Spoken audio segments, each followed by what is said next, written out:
북중러 새 정상이 중국 전승절 80주년을 맞아 66년 만에 처음으로 한자리에 모였습니다.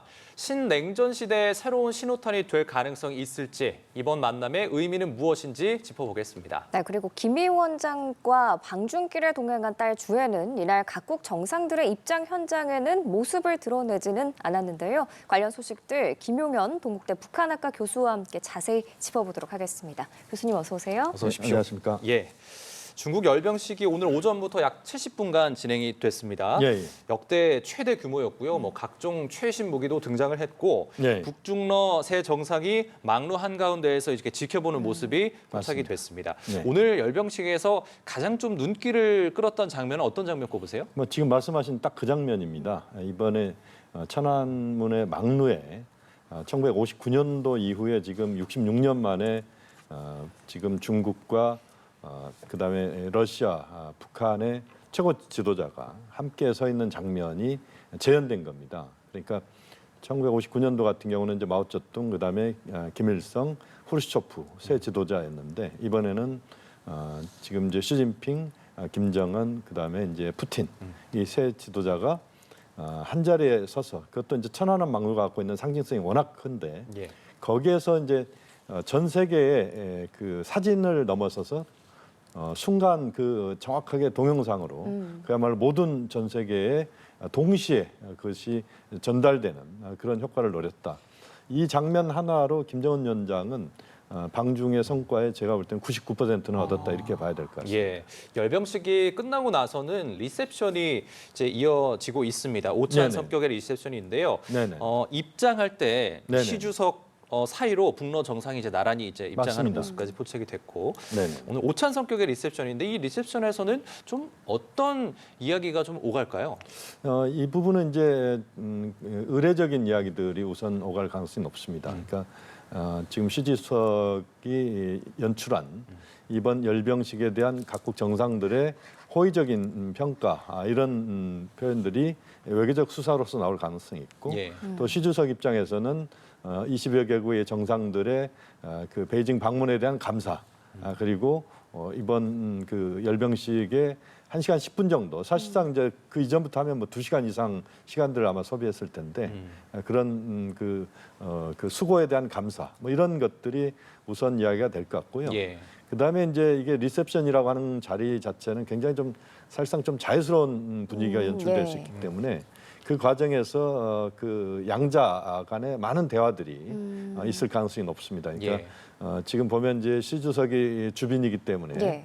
주로 이제 그 손님들을 맞이하는 그런 처지에서 시 주석이 이제 각국 정상들과 개별 대화를 할 가능성이 높고 또 푸틴 대통령이나 김정은 위원장도 다른 국가의 지도자들과 대화를 하는 이런 어떤 자연스러운 이 다자 외교의 꽃이다 이렇게 볼 수가 있습니다. 이번 리셉션 같은 것이. 예. 그래서 아마 그런 행사가 지금 베이징에서 진행되고 있다 이렇게 예. 보셔도 될 것 같습니다. 지금 타스 통신에 따르면 네네네. 베이징 국빈관에 김정은 위원장과 푸틴 대통령 회담장이 좀 마련이 됐다고 해요. 네네네. 그렇다고 한다면 뭐 비공식적으로 좀 양자 회담이 이루어질 가능성이 좀 높은 건가요? 아마 양자회담은 우리가 예상했던 부분입니다. 왜냐하면 이제 트럼프 대통령 지금 이제 그 푸틴 대통령과 김정은 위원장이 지금 북한의 우크라이나 전쟁 파병 이후에 처음 만나는 겁니다. 예. 그러니까 작년에 만나고 처음 만나는 것이기 때문에 이 파병 이후에 1년에 북한과 러시아 간에 중요한 현안들이 있다고 봐야 됩니다. 예를 들면 이제 앞으로의 우크라이나 전쟁의 진행 과정과 관련된 문제, 북한의 역할, 또 그 과정에서 북한 군인들이 지금 수천 명이 지금 사망한 걸로 지금 알려지고 있는데 그렇습니다. 이 사망자에 대한 애우 문제랄지 또는 그게 공식화되기는 어렵겠습니다만 북한 입장에서는 러시아에 요구하는 부분들이 있을 것이고 러시아 입장에서도 북한에 줄 수 있는 것 또는 북한이 요구하는 부분들이 있을 수 있다. 예. 예를 들어서 경제적인 문제랄지 또는 군사 무기와 관련된 부분에서 서로 교류할 수 있는 문제랄지 여러 가지 것들이 있기 때문에 지금 이제 이번 베이징 김정은 위원장의 방문 과정에서 중요한 포인트 중에 하나가 북한과 러시아의 정상회담에서 어떤 이야기들이 오고 가느냐 이 부분도 굉장히 중요하다고 봐야 되겠습니다. 예.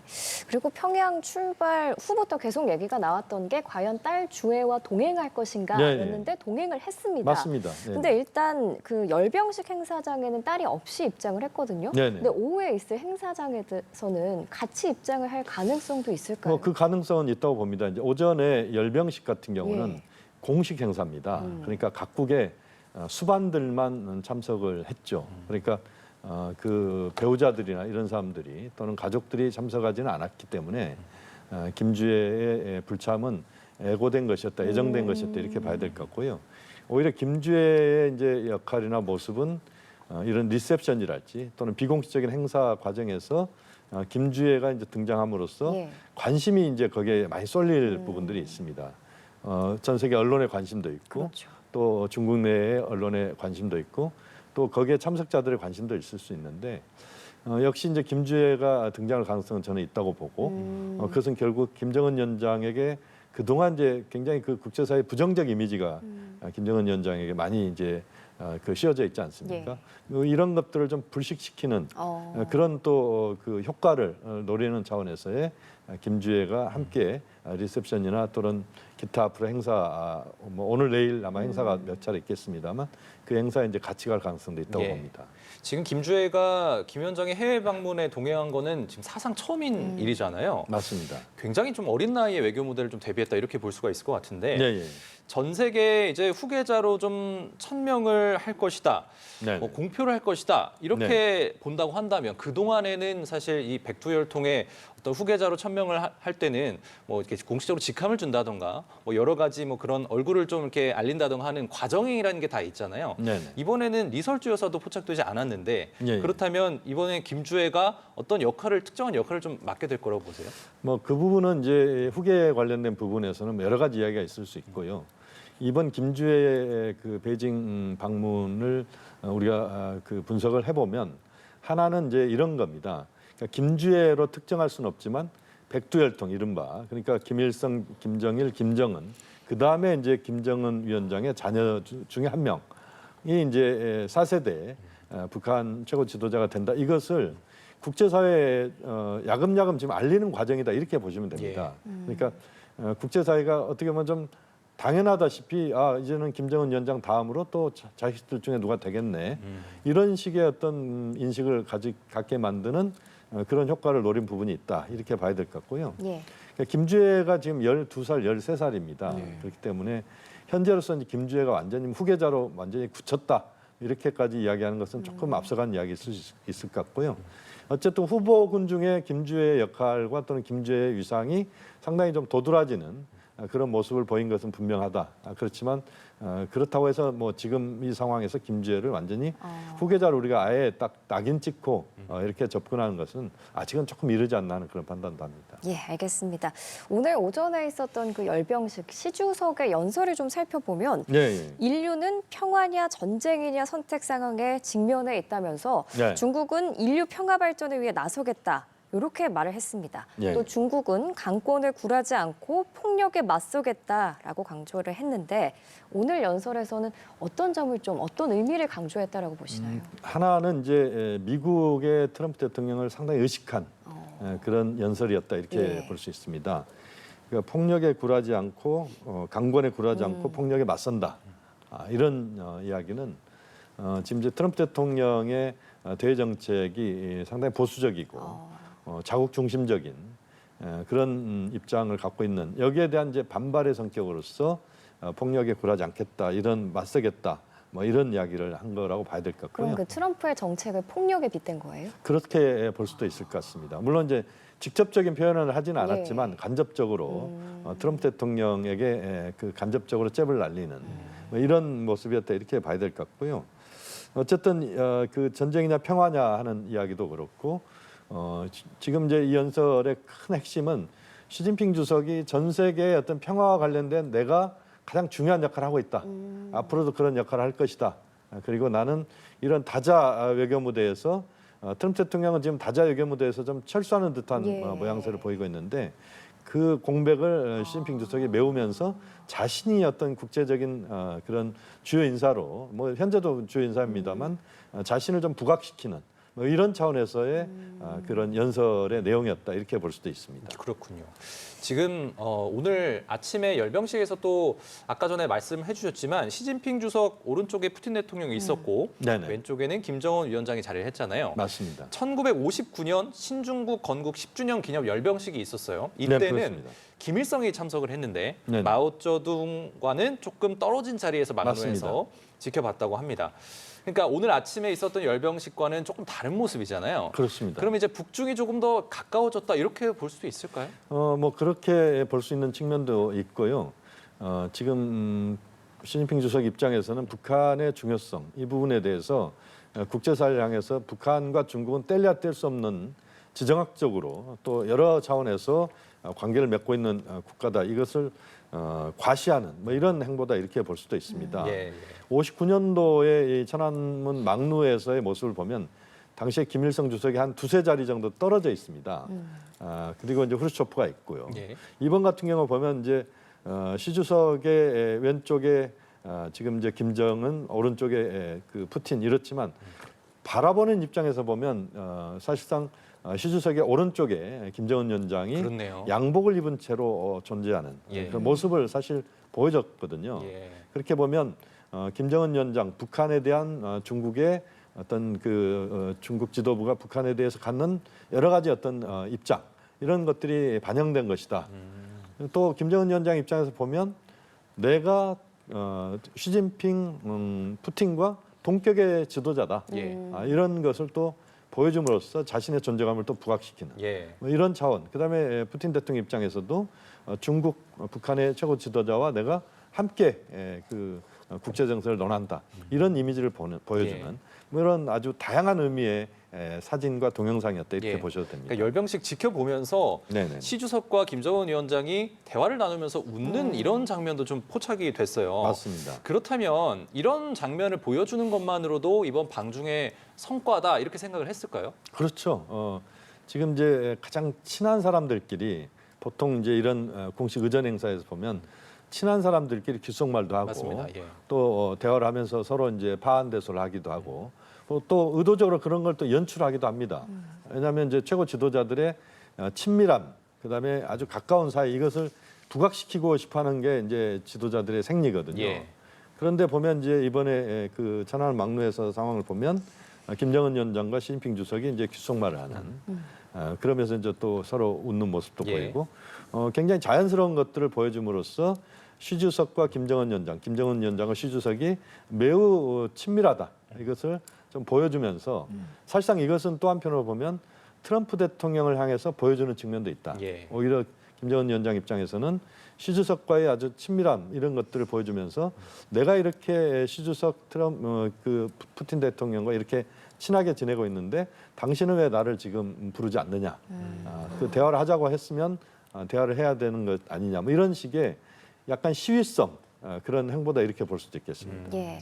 오늘 열병식에서 공개된 그 무기들을 좀 살펴보면 네네. 미국 본토 타격이 가능한 둥펑 61 그리고 네네. 극초음속 미사일, 초대형 무인 잠수정이 등장을 했고요. 네. 공중에서는 중국의 5세대 스텔스 젠 35 그리고 AI 기반의 스텔스 무인 공격기 페이용 97도 선보였습니다. 네네. 이렇게 무기들이 나올 때 특히 김정은 위원장이 적극적으로 막 질문하는 모습도 눈에 띄었는데 맞습니다. 네. 오늘 열병식 이후에 향후 북한의 무기 개발에도 이 부분이 영향을 미칠 수 있을까요? 뭐 북중 간의 무기 개발과 관련된 협력이 아주 구체적으로 진행되고 있다고 보기는 어렵습니다. 예.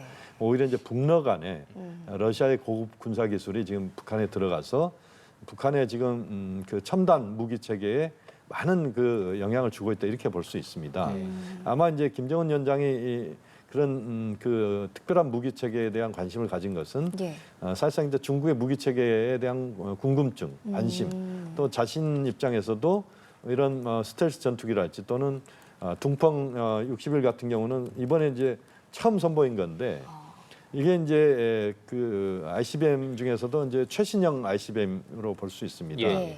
북한도 지금 보면은 이제 ICBM 관련된 여러 가지 지금 김정은 위원장 행보가 나오고 있는데 화성 20형 같은 경우 이번에 이제 김정은 위원장이 그 베이징 가기 전에 거기 직접 가서 본 그런 것도 우리 사진을 봤지 않습니까? 그렇게 보면 사실상 이제 김정은 위원장이 자신이 관심 있는 무기 체계나 이런 부분들에 대해서 그 시주석에게 질문을 함으로써 이러한 무기 체계에 대한 개발 의지랄지 또는 이런 무기 체계에 대한 그 기술 이전 또는 러시아로부터 기술 이전 이런 것들을 바란다는 그런 좀 신호를 주는 뭐 그런 측면도 있다고 봐야 되겠습니다. 그러니까 무기 개발이나 이런 측면도 있지만 앞으로 이번 만남을 계기로 북중러가 얼마나 가까워질지, 얼마나 협력을 할지 네네. 이게 이어질지도 관심이 좀 모이고 있습니다. 네네. 그렇다면 3자 회담이 따로 뭐 날짜를 잡는다거나 이렇게 해서 이루어질 가능성이 좀 있을까요? 만약에 이루어지지 않는다면 어려운 이유는 좀 뭘까요? 3자 회담은 아마 북한 입장에서는 기대와 희망의 사안일 겁니다. 현실적으로 이게 가능하느냐 여부가 이제 고민스러울 거라고 봐야 되는데 이런 이제 다자 회담에서는 그 세 국가의 정상들의 만남이 있을 수도 있습니다. 지금 이번 그 열병식 과정에서 보면 지금 중국과 러시아와 몽골의 세 지도자가 3자 회담을 한 장면이 나왔습니다.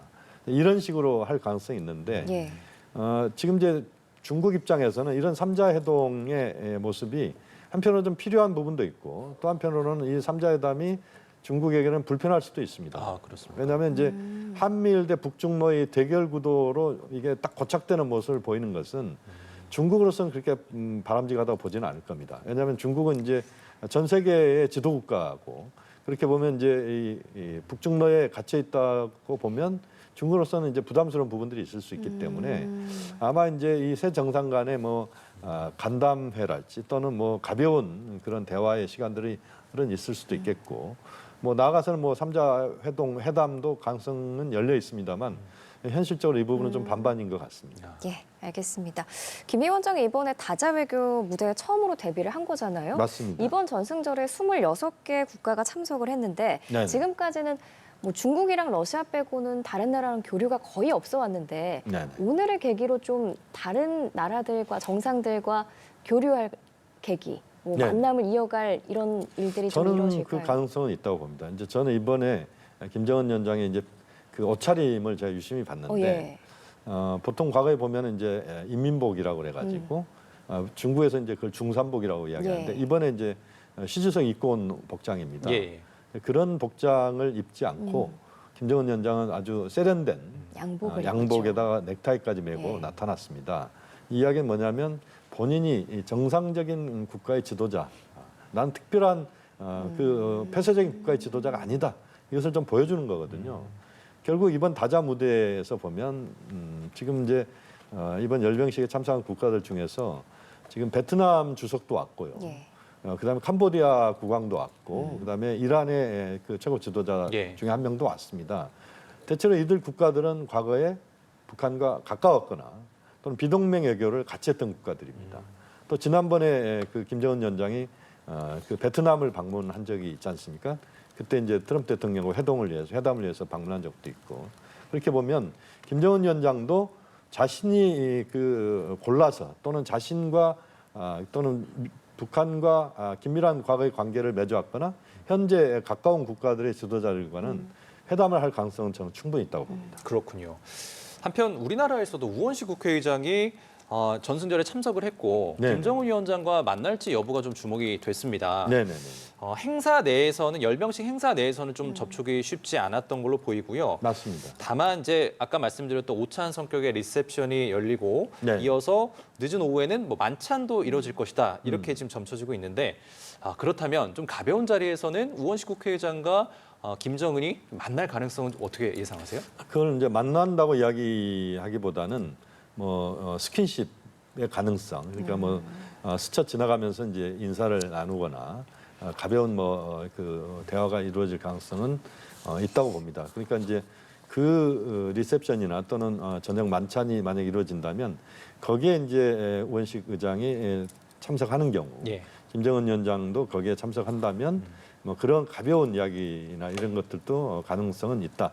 왜냐하면 우원식 의장 같은 경우도 보면 이제 그 김정은 위원장이나 또는 북한 인사들과의 과거의 접촉 사례도 있고 뭐 그렇게 볼 수는 있습니다. 다만 이제 북한이 그 대한민국 우리를 지금 이제 두개 국가, 적대 국가 이렇게 지금 놓고 있고 지금 남쪽과는 대화하지 않겠다 이게 공식적인 입장입니다. 예.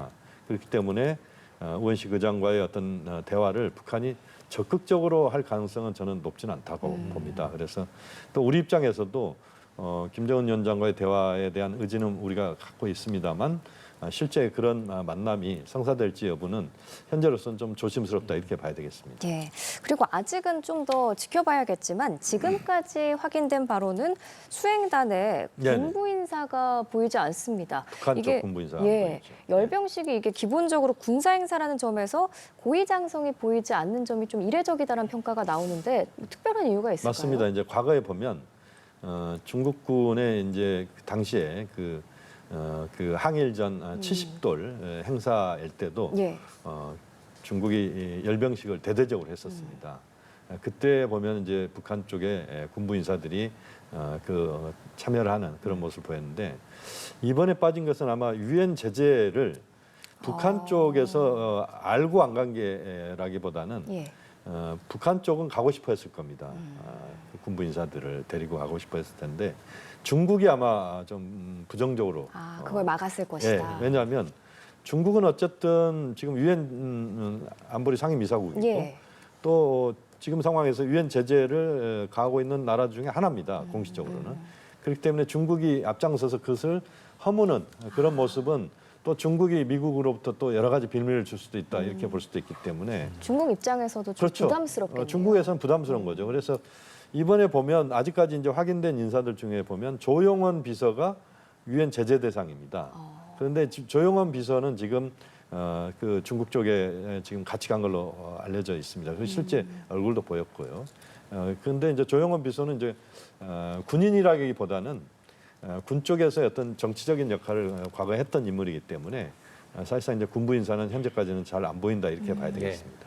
지금 이런 가운데 트럼프 미국 대통령이 굉장히 불편한 심기를 드러냈어요. 네네네. 행사가 열리는 와중에 SNS를 적었는데 네네. 중국이 외세의 침략으로부터 자유를 쟁취할 수 있었던 이유는 미국인들이 목숨을 잃었기 때문이다 네네. 라면서 희생된 미국인을 기억해야 한다. 그러니까 미국의 역할이 있었기 때문에 지금 이 전승절이 있었을 것이다 라는 이야기를 한 건데요. 어떻게 네. 보세요? 그렇습니다. 이건 이제 역사적인 맥락을 우리가 봐야 되는데 2차 세계대전의 연합군의 승리가 중국의 해방 이것과 매우 직결된 부분은 분명한 사실입니다. 그러니까 미국이 태평양 전쟁에서의 승리를 했고 그다음에 영국, 프랑스, 그다음에 당시에 소련 이런 국가들 특히 이제 사실상 이제 보면 이제 미국과 소련이 연합군의 일원으로서 이제 2차 대전의 승리로 이끌었다 이렇게 볼 수 있는데요. 그렇게 본다면 이제 중국의 이번 그 해방 그 80돌 행사 같은 경우는 어쨌든 뭐 미국의 젊은이들의 희생 이것도 분명히 영향을 준 것도 사실이기 때문에 뭐 트럼프 대통령이 저는 뭐 틀린 이야기를 한 건 아니다라고 예. 봅니다. 다만 이제 트럼프 대통령이 무슨 이야기를 했냐면 이 반미에 대한 부분들을 좀 이야기를 한 부분들이 있습니다. 그러니까 이 세 국가 지도자들의 만남을 미국에 대한 어떤 반대 의미의 어떤 공모를 한 것 아니냐 네. 이런 이야기들을 했는데 예. 사실 트럼프 대통령은 이제 이 세 지도자의 만남이랄지 이번 열병식을 보면서 그 내심 좀 마음이 편치는 않았을 것이다.